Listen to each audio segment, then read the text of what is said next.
Hello, hello! Here is the video going over the Chapter 10 test review, which covers sequences and series. Our first topic is arithmetic series. So an arithmetic series is a sequence of numbers in which you are adding or subtracting the same number throughout the pattern. So for 1a, it says given the series 13, 11, 9, write a formula for the nth term of the series. So since I'm writing a formula for the nth term of the series, I'm going to go ahead and follow this formula right here. And in order to use that, I need to know my first term and my common difference. So I'm going to go ahead and figure out what that is as I am looking at my sequence. So I can see right away that my first term is 13, and I'm going from 13 to 11 to 9, so that means my common difference is I'm subtracting 2, so minus 2. And now that I have my first term and my common difference, I can write the formula for the series.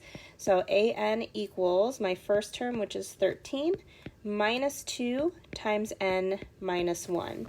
So this allows me to find any term in that series. So if I wanted to find the 50th term, I could plug in 50 for n.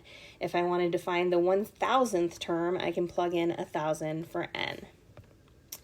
1b says to find the sum of the series 86, 81, 76 plus ... if the series has 58 terms.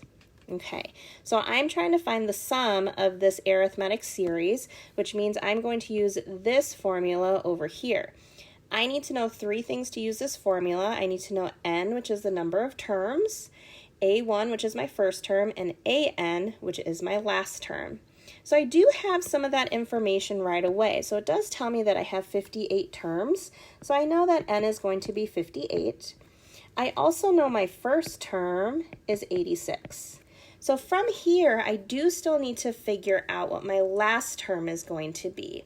So what I'm going to do is I'm actually going to set up a formula for the nth term of the series and use that to solve for my 58th term. So if I want to find my 58th term, I'm going to use my first term, which is 86. My common difference, if I look, I am subtracting 5 every single time, so that's minus 5.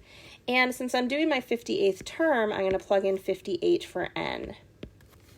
And then I can go ahead and evaluate what that expression is, and that gives me negative 199. So now that I know my last term, which I'm going to label as an, is 199, I can go ahead and use the formula for the sum of the series to actually calculate what that sum is going to be. So it's n over 2, so that's 58 over 2, times my first term, which is 86, plus my last term, which is negative 199. I can go ahead and put that expression into the calculator, and you get negative 3,277. All right. 1c, find the sum of the following series, 7 plus 15 plus 23 plus ...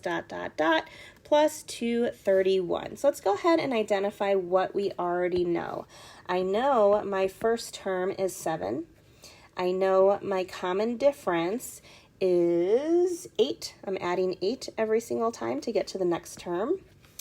And I do know my last term. That is 231. What I don't know right now to be able to use the formula for the series, this one right here that I'm circling in purple, is I don't actually know my number of terms. So I'm going to use the information that I have right now to figure out the number of terms. Since I know my last term is 231, I can go ahead and set that equal to the formula for the arithmetic series. So my first term is 7, my common difference is 8, and then I don't know what n is, so that's going to stay as an expression.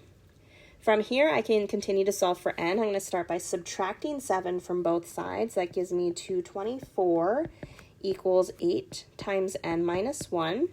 Divide both sides by 8, and I get 28 equals n minus 1. So that means n equals 29.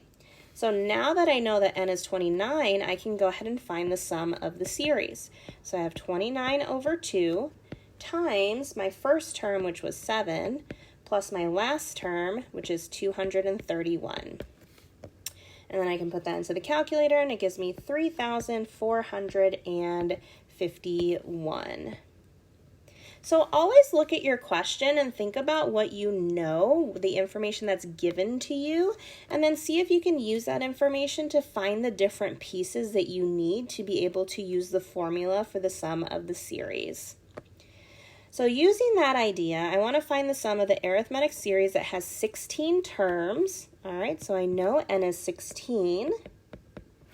I know the last term is 131, and I know the third term is 14. So since I know there are 16 terms, that means the 16th term is 131. I can actually write that as an ordered pair. So that's 16 comma 131. And then I know my third term is 14, so I can write that as an ordered pair as well. 3 comma 14. Now, the wonderful thing about arithmetic series is that it is a linear function. So I can go ahead and find the slope between these 2 points, and that will be my common difference.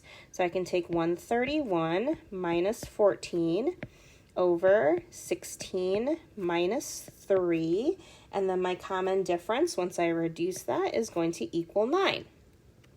So now that I know my common difference, I can go ahead and work backwards to find my first term. So I don't know my first term, I don't know my second term, but I do know my third term. My third term was 14. So if I go backwards and I subtract 9, that's going to give me 5. If I go backwards again, subtract 9, because normally when you move forwards, you would add 9, but I'm working backwards, so I'm subtracting 9. That gives me my first term being negative 4. So my recording cut out, so I don't know exactly where I was left talking. But now I have all of my pieces to be able to find the sum of the series. So I have S equals my number of terms, which was 16, over 2, my first term, which is negative 4, plus my last term, which is 131. And then I can put that into the calculator, and it gives me 1,016.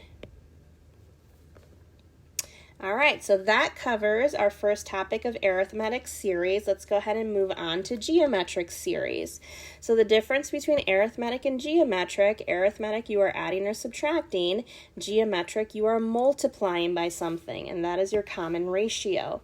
So given the series 100 plus 50 plus 25 plus ... write a formula for the nth term of the series. Anytime you're writing a formula, you always want to use the expression that has an. So in order to write this formula, I need to know my first term and my common ratio. So my first term is 100, and I can see that my common ratio is going to be 1/2. If you are ever unsure about what your common ratio is, you can always take your second term and divide it by your first term. Or you can take any term and divide it by the previous term, and that should give you your common ratio. You can use the 1/2 as your common ratio, or you can use 0.5 as long as your decimal terminates. You can go ahead and use a decimal for your common ratio instead of the fraction. But my formula is going to be an equals my first term, which is 100, times my common ratio, which is 1/2, to the n minus 1 power. All right, 2b, find the sum of the series, 8 plus negative 24 plus 72 plus negative 216 plus ... if the series has 12 terms. So let's go ahead and list out what we know. I do know my first term is 8. My common ratio, I'm going from 8 to negative 24 to positive 72. I'm multiplying by negative 3. And the other piece of information that I know is that my number of terms is 12. Now, when I look at the sum for a geometric series, I have a couple options for my formula. I can use this one, or I can use this one. Now, to determine which one you're going to use, you have to pay attention to the information that you have. So if you look at what I've listed, I have A1, N, and R, which means I am going to use this formula right here that uses A1, N, and R. So for the sum of my series, my first term is 8. My common ratio is -3. Notice how I put -3 in parentheses before I raised it to the nth power, -1 over -3 minus 1. Now, when you're putting this expression into the calculator, please be very careful. Use lots of parentheses, or you can use that fraction option on the calculator by hitting alpha y equals. But once you put that in, that's going to give you -1,062,880. All right, let's do the next one. So I'm going to list out what I know. So I know my first term is 2. I can see that, let's see, I wanted to say it was 1/2, but that doesn't make any sense. Let's go ahead and find our common ratio by dividing one term over the other. So I'm taking one term and dividing it by the previous. So 1/2 divided by 2. Ooh, that's 1/4. All right, so my common ratio is 1/4. Okay, what else do I know? I know my last term is 1 over 512. So looking at what I have my first term, my last term, and I have R. That means I want to use this formula right here since it uses those 3 pieces of information. So I'm going to start with my common ratio, which was 1/4. I'm going to go ahead and use 0.25 because you're going to have fractions and fractions, and that starts to look a little strange. But it's my common ratio times my last term, which was 512, minus my first term, which was 2, all over my common ratio minus 1. So I'm literally just following the formula exactly how it looks. And then when you put that into the calculator, that gives me 1365 over 512. Now, I personally would prefer this fraction over the decimal just because your decimal continues forever and ever, but your decimal is approximately 2.66 repeated. All right. Next up, we have our application problem. Your application problem is going to be a comparison of both something that's arithmetic and geometric. So let's go ahead and read through this. So you and your friend are each saving money to buy your own car. You both plan to deposit $100 in the first month. That's going to be A1. You plan to increase your monthly deposits by $12 each month. So I'm adding $12 each month. So this right here represents a common difference, which means I'm working with an arithmetic series. Your friend plans on increasing their monthly deposit by 7% each month. So your friend is increasing by 7%, which means we're going to be multiplying since we're dealing with a percent. So that makes that geometric. After saving for 2 years, how much will each of you have in your savings account? So this is 2 years, so that's going to be our N, but we do need to take into account that everything is done monthly, so that's going to be 24 months. Okay, so we have 2 things going on. We have you and your plan, and we also have your friend's plan.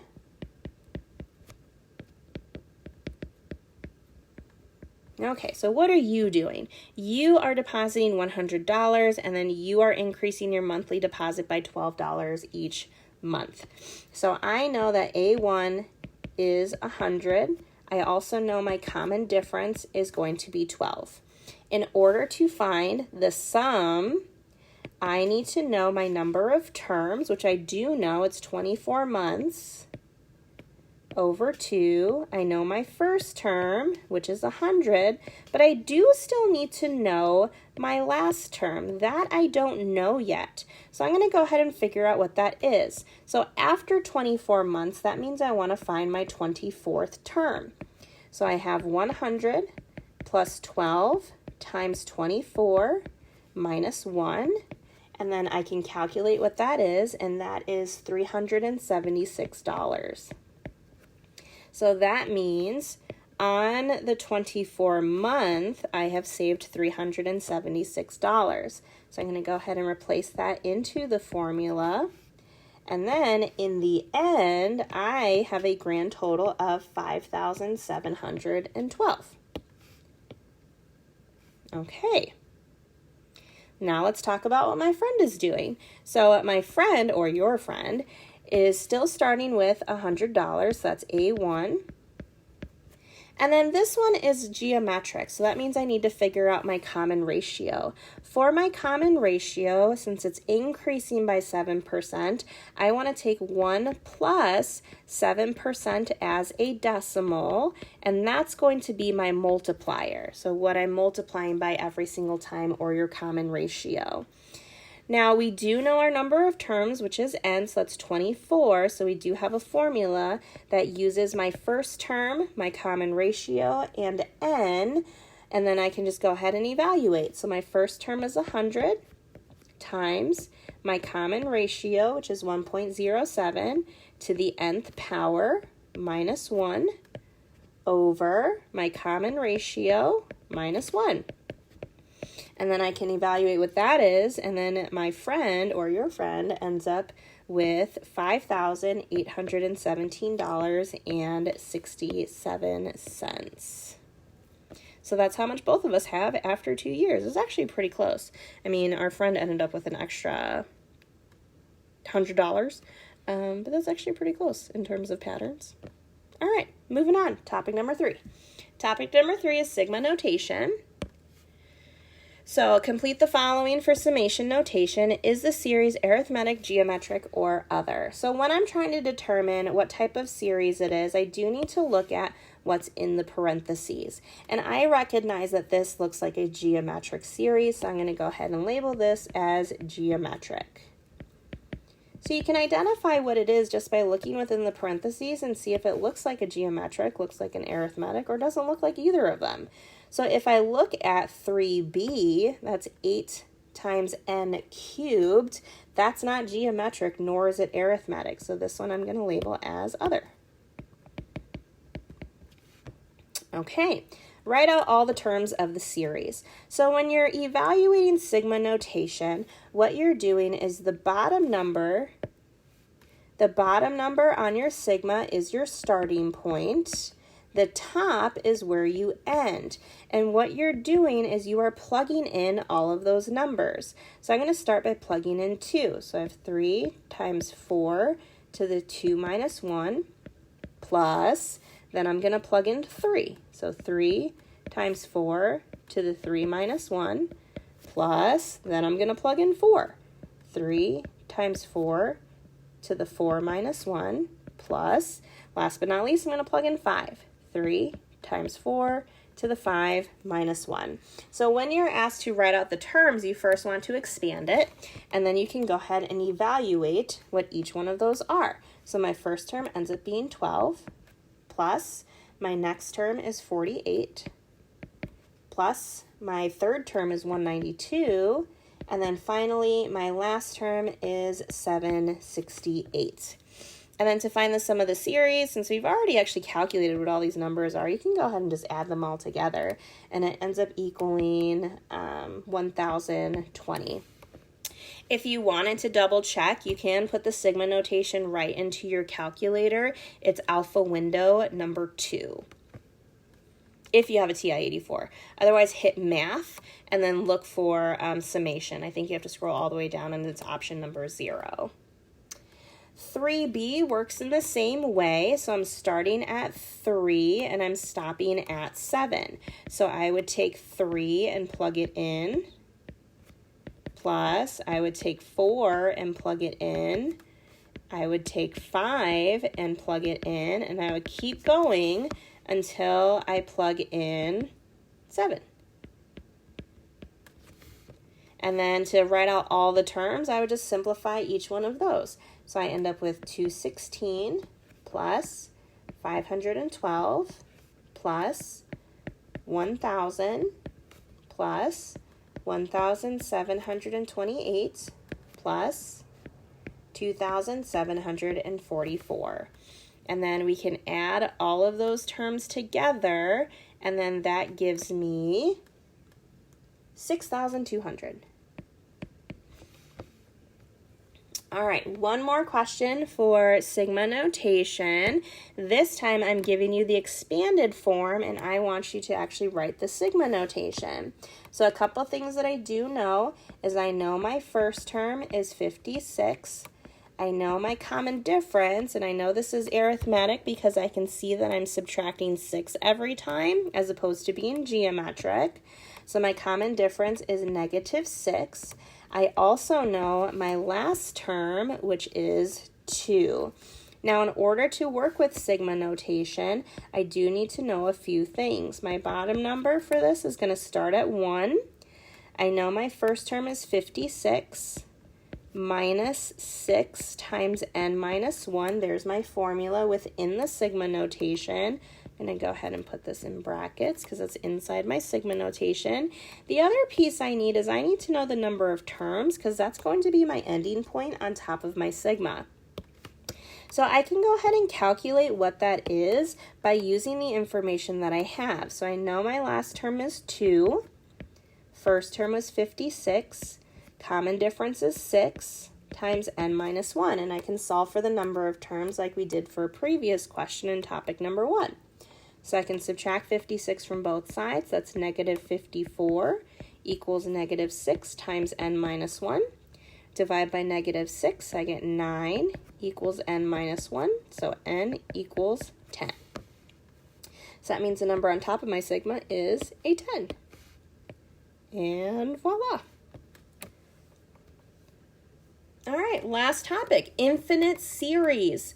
So an infinite series is when you are trying to add an infinite amount of numbers together. If we look at the formulas underneath our geometric series, there's one formula we have not touched yet. That's this one right here. This right here allows us to find the sum of an infinite series as long as that infinite series is going to converge, meaning that it actually evaluates to a finite number.